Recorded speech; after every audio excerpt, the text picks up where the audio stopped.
Point یہ ہے کہ یہ دیکھنا، یہ کہنا کہ جانور کو ذبح کرنا ظلم ہے، گناہ ہے، آپ پہلے اس کو ثابت کریں کہ گناہ ہے. اور اس کو ثابت کرنے کے لیے مثلا آپ اگر یہ کہتے ہیں کہ جی گیتا میں لکھا ہے، کہ جی مہابھارت میں لکھا ہے، رامائن میں لکھا ہے، تو ایسے بہت سارے ثبوت انہی کتابوں سے اٹھا کر پیش کر دیے جائیں گے کہ آپ کے یہاں ہندوازم میں ماضی میں نہیں آج بھی بلی دی جاتی ہے اور انہی کتابوں کو بنیاد بنا کر بلی دی جاتی ہے. تو اس کے بارے میں آپ کیا کہیں گے؟ اگر آپ یہ کہیں گے نہیں ہم اس کو نہیں مانتے، تو پھر جس کو مانتے ہیں اس کو کیوں مانتے ہیں؟ اس کا کیا میکینزم ہے؟ اس کا کوئی میکینزم ہے نہیں، اس سوائے اس کے کہ آپ کی خواہش یہ ہے کہ آپ کتاب کے مثلا مہابھارت کے فلاں حصے کو مانیں اور رامائن کے فلاں حصے کو مسترد کر دیں، فلاں وید کے شلوک کو مان لیں اور فلاں اسمرتی کو مسترد کر دیں. یہ آپ کی اپنی من چاہی خواہش، بس اس کے علاوہ دوسرا کوئی دوسری وجہ معقول اس کے پیچھے ہے نہیں. تو جب یہ بات طے ہو گئی کہ آپ کتاب سے یعنی اپنی جو اسکرپچرز ہیں، ہولی اسکرپچرز ہیں، ان کی بنیاد پر آپ اس کو ثابت نہیں کر سکتے کہ یہ گناہ ہے، تو اب آپ کے پاس صرف یہی بات رہ گئی کہ ہمیں یہ دیکھنا ہے کہ کیا یہ کام انسانیت کے لیے نفع بخش ہے یا نہیں.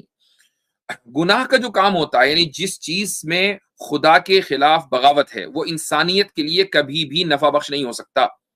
مثال کے طور پر چاہے وہ کسی مذہب میں ہی کیوں نہ لکھا ہو، مثال کے طور پر اگر ہندوازم میں یہ ہے کہ بھائی دھرم کی رکشا کے لیے ہم لڑیں گے، مریں گے، جان بھی دے دیں گے، اور چاہے ہمیں کروڑوں لوگوں کی، اربوں لوگوں کی جان لینی پڑے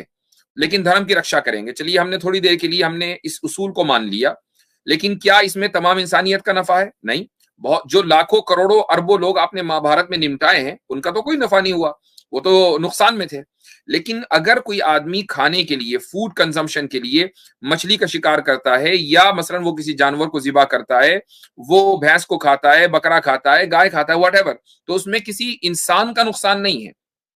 اس میں انسانیت کا فائدہ ہی فائدہ ہے. تو آپ یا تو اپنے اس جو آپ کی پوری لاجک ہے اس کی بنیاد رکھیں ریلیجس اسکرپچرز کے اوپر. اگر آپ ریلیجس اسکرپچرز کو دیکھتے ہیں تو ریلیجس اسکرپچرز آپ کے خود مذہب کے، ہندوازم کے، آپ کے ساتھ نہیں کھڑے ہوئے ہیں. اور یہ پھر بنیاد رکھیں نفع نقصان کے اوپر. اگر آپ نفع اور نقصان کو دیکھیں گے تب بھی آپ کی جو یہ لاجک ہے وہ غلط ہے، چونکہ قربانی کے ذریعے جتنا فائدہ انسانیت کو ہوتا ہے، اور یہاں صرف ایسا نہیں کہ مسلمانوں کو ہوتا ہے، بلکہ اگر کسی ملک میں مسلمانوں کے ساتھ ساتھ دوسرے مذاہب کے لوگ رہتے ہیں، مثلا ہندو رہتے ہیں، ہم امریکہ میں رہتے ہیں تو امریکہ میں ہمارے ساتھ عیسائی ہیں، یا وہ لوگ بھی ہیں کہ جو کسی مذہب کو نہیں مانتے، ان کے بڑے بڑے فارمنگ لینڈز ہیں اور وہاں پر ان کے چوپائے چرتے ہیں، وہ جانوروں کو بیچتے ہیں، تو ان سب کا فائدہ اس میں ہوتا ہے. اگر 3 دن کا ایک سیلیبریشن، ایک فیسٹیول ہو رہا ہے، ایک پوری کمیونٹی دنیا کی کہ جس کی تعداد 1 ارب سے زائد ہے، وہ اس فیسٹیول کو منا رہی ہے.